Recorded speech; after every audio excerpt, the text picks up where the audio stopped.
మీకు ఈ వీడియో నచ్చినట్లయితే వీడియో క్లిక్ చేసి ఛానల్ని సబ్స్క్రైబ్ చేసుకోండి. ఇక నిషి వైజయంతితో ఇలా అంటూ ఉంటుంది, అత్తయ్య ఈ వేలంపాటను 15 సంవత్సరాలకి ఒకసారి మాత్రమే జరుగుతుంది అత్తయ్య. మీర్జాపూర్ యువరాణి, మైసూర్ మహారాణి వేసుకునే పురాతన ఆభరణాలు ఈ వేలంపాటలోకి వస్తాయంట అత్తయ్య. వాటిని మనం దక్కించుకున్నామే అనుకో, అప్పుడు మనల్ని కూడా మహారాణుల్లాగా గౌరవిస్తారు, మనల్ని చాలా బాగా చూసుకుంటారు అత్తయ్య అని నిషి అంటుంది.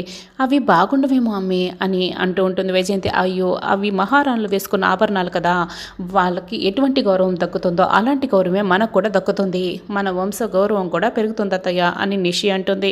అవునా, అలా అయితే మనమే దక్కించుకుందాం అని వైజయంతి అంటూ ఉంటుంది. అత్తయ్య, ఇవి పురాతన ఆభరణాలు కదా, కాబట్టి డబ్బు కూడా కొంచెం ఎక్కువగానే పెట్టాల్సి వస్తుంది. 50 లక్షల దగ్గర నుంచి ₹1,00,00,000 వరకు అవుతుంది అత్తయ్య అని నిషి చెప్తూ ఉంటుంది. మన వంశ గౌరవం పెరుగుతుంది, మనకు కూడా గౌరవం పెరుగుతుంది, మహారాణులా చూస్తారు అని చెప్తున్నావు కదమ్మీ, మీ మామయ్య గారిని అడిగి తీసుకుందాం పదా అని వైజయంతి చెప్తూ ఉంటుంది. మామయ్య చూసారా, పురాతన నగలు వేలంపాట వేస్తున్నారు, ₹1,00,00,000 ఇవ్వండి మామయ్య, ఆ నగల్ని దక్కించుకుందాం అని నిషి అడుగుతూ ఉంటుంది. ఏంటి నిషి, అలాంటి వేలంపాటలో నగలన్నీ కూడా వద్దమ్మా, ఎందుకంటే 50 లక్షలు కూడా విలువ చేయని వాటికి అంత డబ్బు పెట్టడం ఎందుకు, కాబట్టి వద్దమ్మా, ఆ వేలంపాటికి వెళ్ళొద్దు అని సుధాకర్ అయితే చెప్తూ ఉంటాడు. లేదు మామయ్య, ₹1,00,00,000 ఇవ్వాల్సిందే, నాకు ఆ నగలు కావాలి, మన వంశ గౌరవం పెరుగుతుంది, మనల్ని చాలా బాగా చూస్తారు అని వైజయంతికి చెప్పిన మాటలన్నీ కూడా సుధాకర్తో చెప్తూ ఉంటుంది. ఏంటి ₹1,00,00,000, నువ్వు అసలు ఆ వేలంపాటికి వెళ్ళటానికి నేను అస్సలు ఒప్పుకోను నిషి, ఈ డబ్బులంతా కూడా పైసా కూడబెడితేనే ₹1,00,00,000 అయ్యాయి, అయినా ఇవన్నీ నేను బాబాయిలు అందరూ కూడా కష్టపడి ఈ స్థాయికి వచ్చాము, అటువంటిది 50 లక్షలు కూడా విలువ చేయని వాటికి ₹1,00,00,000 పెడతానంటే నేను అస్సలు ఒప్పుకోను, ఇవ్వను అని, కావాలంటే అదే 50 లక్షలకి లేకపోతే ₹1,00,00,000కి మామూలు బంగారు నగలు కొనుక్కో, అంతేకాని వేలంపాటకైతే వెళ్ళొద్దు అని కౌశికి అయితే చెప్తూ ఉంటుంది. అదేంటో వదినా, ఏం మాట్లాడుతున్నారు మీరు, తాజ్మహల్ లాంటి బొమ్మ కొనడం వేరే, తాజ్మహల్ని కొనడం వేరు, మీరు బొమ్మను చూపించి కొనమని చెప్తున్నారా, ఆ పురాతన వస్తువులు దక్కించుకోవడంలో ఆ థ్రిల్లే వేరు, నాకు అవే కావాలి అని నిషిక ఇక మొండిగా మాట్లాడుతూ ఉంటుంది. ఇదే నిర్ణయం అయితే నీ ఇష్టం, నీ డబ్బుతో నువ్వు కొనుక్కో, నేను మాత్రం పైసా కూడా ఇవ్వను అని కౌశిక అయితే కొండబద్దలు కొట్టినట్లు చెప్పేస్తుంది. నిషి, వదిన చెప్పింది కూడా నువ్వు ఒకసారి వినొచ్చు కదా, వదిన అసలు నగలు కొనుక్కోవద్దని అయితే చెప్పటం లేదు కదా, ఆ వేలంపాట నగలు వద్దు, కావాలంటే మామూలు బంగారు నగలు కొనుక్కో, అంత విలువకి కొనుక్కో అని చెప్తోంది కదా అని ధాత్రి అంటుంది. అవును నిషి, అలాంటి వేలంపాటలు చాలా మోసాలు జరుగుతాయి, ఒకవేళ నిజంగా మహారాణులు వేసుకునే నగలే అయితే అవి ప్రభుత్వం ఆధీనంలో ఉంటాయి, కానీ ఇలా ప్రైవేట్ వ్యక్తుల చేతిలో వేలంపాటలు ఎందుకు ఉంటాయి చెప్పు, అందుకే ఒకసారి ఆలోచించు అని కేదార్ కూడా చెప్తుంటాడు. మీ ఇద్దరు కాస్త ఆపుతారా, అసలు మీరు నాకెందుకు చెప్తారు, ఏం చేయాలో ఏం చేయకూడదో నాకు చాలా బాగా తెలుసు, అసలు నగలు చూసే ముఖమేననిది నువ్వు నాతో మాట్లాడతావా, అసలు నా స్థాయిని నా అంతస్తుని తగ్గించడానికి మీరు ఇలా మాట్లాడుతున్నారు, నా నగల్ని ఎలా తగ్గించుకోవాలో నాకు చాలా బాగా తెలుసు అని నిషి అంటుంది. అది కాదు నిషి, ఒక్కసారి నేను చెప్పేది విను అని ధాత్రి ఏదో చెప్పబోతుంటుంది. నోరు మూసుకుంటావా, నగలు చూసే స్థాయి లేదు, బోడి సలహాలు నాకేం చెప్పద్దు, ఆ నగల్ని ఎలా దక్కించుకోవాలో నాకు తెలుసు అని నిషి కోపంగా వెళ్ళిపోతుంది. ఇక కేదార్కి ఫోన్ వస్తుంది. సరే అని ఫోన్ పెట్టేస్తాడు. ఏమైంది కేదార్ అని ధాత్రి అడుగుతూ ఉంటుంది. IPS ఆఫీసర్లకి అఫీషియల్ మీటింగ్ అంట, ఇంకో ముఖ్యమైన విషయం, హోమ్ మినిస్టర్ కూడా ఈ మీటింగ్కి వస్తున్నాడు అని కేదార్ అంటూ ఉంటాడు. అవునా అని ధాత్రి అయితే ఆశ్చర్యపోతుంది. ఏందమ్మీ పిలుస్తున్నా కూడా ఎట్లా వచ్చేస్తున్నావు అని వైజయంతి వెనకాల యువరాజ్ కూడా వస్తూ ఉంటాడు. అత్తయ్య ₹1,00,00,000 నాకు ఇవ్వమంటే ఇవ్వరా, అత్త ఇంట్లో నా పరిస్థితి ఏంటో నాకు ఇప్పుడు అర్థమవుతుంది, నా అత్తెళ్ళు నాకు ₹1,00,00,000 ముష్టి ₹1,00,00,000 ఇవ్వకున్నా కూడా నా పుట్టింటి వాళ్ళు మాత్రం ఖచ్చితంగా ఇస్తారు అని వాళ్ళ ఇంటికి కాల్ చేస్తూ ఉంటుంది. అయితే ఫోన్ స్విచ్ ఆఫ్ వస్తూ ఉంటుంది. సిరికి కాల్ చేస్తుంది.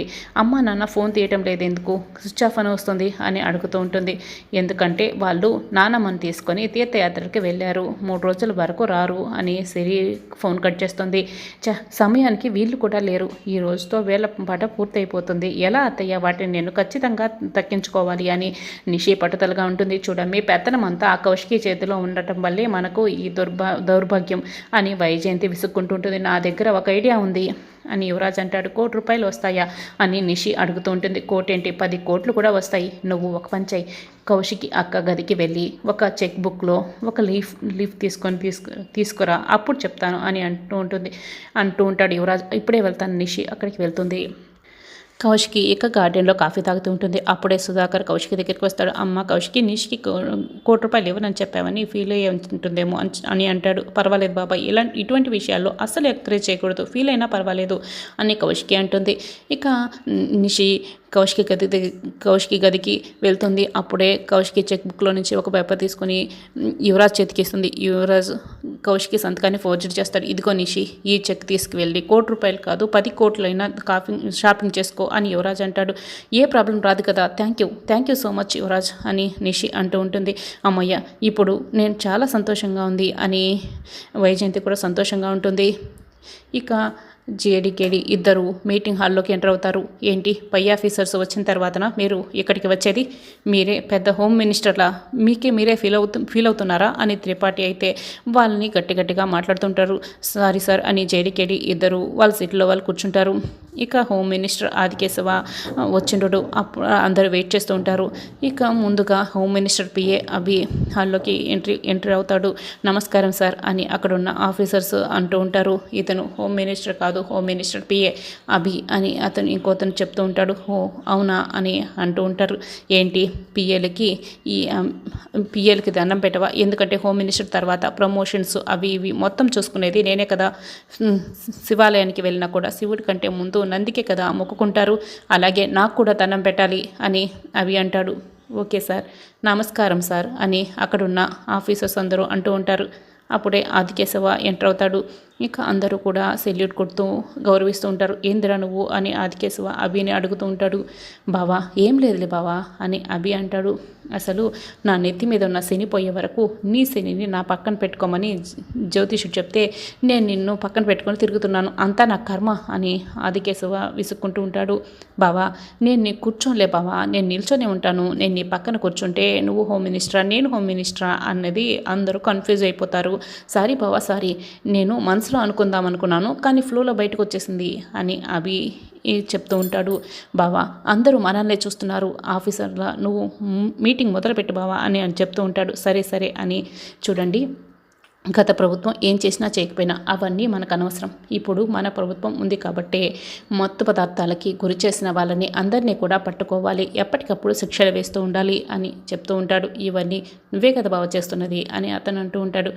ఇక ఆదికేశవ కోపంగా అభివైపు చూస్తూ ఉంటాడు. నాకు తెలుసులే, మత్తు పదార్థాలకి బానిసలైన చేసేది నువ్వే, ఎదురు తిరిగిన వాళ్ళని ఆ కేసులు ఈ కేసులు పెట్టి శిక్షలు పడేలా చేసేది నువ్వే అని అభి మనసులో అనుకుంటాడు. నీ పేరేంటి అని ఆదికేశవ కేడీని అడుగుతూ ఉంటాడు. కేడీ అని సమాధానం చెప్తాడు. కేడీనా, అదేం పేరు అని ఆదికేశవ అంటాడు. మరి నీ పేరు అని అడుగుతుంటాడు. జేడీ అని సమాధానం చెప్తుంది. కేడీ జేడీనా, మీ ముఖాలకి ఆ మాస్కులేంటి, రిమూవ్ చేయండి అని ఆదికేశవ అంటాడు. చెప్తున్నారు కదా, రిమూవ్ చేస్తారా లేదా అని త్రిపాఠి చెప్తూ ఉంటాడు. అప్పుడే రాత్రి ఇక తగ్గుతూ మాకు కోల్డ్ అండ్ కాఫ్ ఉంది సార్, మాస్కులు తీసేస్తే కంటిన్యూగా కాఫ్ వస్తూనే ఉంటుంది, అందుకే ఇలా మాస్క్ పెట్టుకున్నాం అని చెప్తూ ఉంటారు. నాకు కూడా సేమ్ ప్రాబ్లం అని కేడీ అంటాడు. సరే రిమూవ్ చేయాల్సిన అవసరం లేదులే అని ఆదికేశవ్ అంటాడు. సరే వచ్చే జనవరి 26వ తేదీన రివార్డులు ఇవ్వడానికి నేను నిశ్చయించుకున్నాను. బాగా డ్యూటీ చేసిన వాళ్ళకి, డ్యూటీ చేస్తూ ప్రాణాలు కోల్పోయిన వాళ్ళకి ఇవ్వాలనుకుంటున్నాను. కాబట్టి మీరే కొంతమంది పేర్లు చెప్పండి అని ఒక్కొక్కరిగా చెప్పండి అని ఆదికేశవ్ అంటాడు. బావా అదంతా నువ్వే కొట్టేద్దామని కదా బావా అని మెల్లగా చెవిలో చెప్తూ ఉంటాడు. అవి నువ్వు నోరు మూసుకొని ఉండకపోతే నేను వెళ్ళేటప్పుడు కాన్వాయ్లో నీ బాడీ మీద కారెక్కిచ్చేస్తాను అని ఆదికేశవ్ వార్నింగ్ ఇస్తాడు. సరే బావా నేను నోరు మూసుకుంటాను అని అభి చెప్తూ ఉంటాడు. ఇక త్రిపాఠి లేచి నిలబడతాడు. చూడండి సార్, అలా అవార్డులు ఎవరికైనా ఇవ్వాలి అనుకుంటే ముందుగా నేను నా పేరే చెప్పుకుంటాను, ఎందుకంటే నేను డ్యూటీలో చాలా సిన్సియర్గా ఉంటాను కాబట్టి, డ్యూటీలో నేను సింహంలా పనిచేస్తాను కాబట్టి ఆ అవార్డు నాకే ఇవ్వాలి అని అంటాడు. బావా కనిపించే 4వ సింహం ఇతనిలో ఉన్నట్టున్నారు బావా అని అభి జోక్కేస్తుంటాడు. ఇక ఇంకో ఆఫీసర్ లేచి నిలబడతాడు. ఒక అతను ఫోటో చూపిస్తాడు. ఈయన పేరు శివమణి సార్, ప్రజల్లో చాలా మంచి క్రేజ్ ఉంది, నాకు కూడా ఇతని రోల్ మోడల్, నేను ఇతన్ని ప్రిఫర్ చేస్తాను అని కూర్చుంటాడు. ఇక దాత్రి లేస్తుంది, కావ్య ఫోటోని చూపిస్తుంది. ఇక సిఐ కావ్య కదా ఈవిడ అని హోమ్ మినిస్టర్ ఆదికేశవ అంటూ ఉంటాడు. ఏంటి బావా ఆ ఫోటో చూడగానే నీ గుండెలు జారిపోయినట్టున్నాయి అని అభి అంటాడు. ఈవిడ ఎప్పుడో చనిపోయింది కదా అని హోమ్ మినిస్టర్ ఆదికేశవ అడుగుతూ ఉంటాడు. చనిపోలేదు సార్, చంపేశారు అని దాత్రి అంటుంది.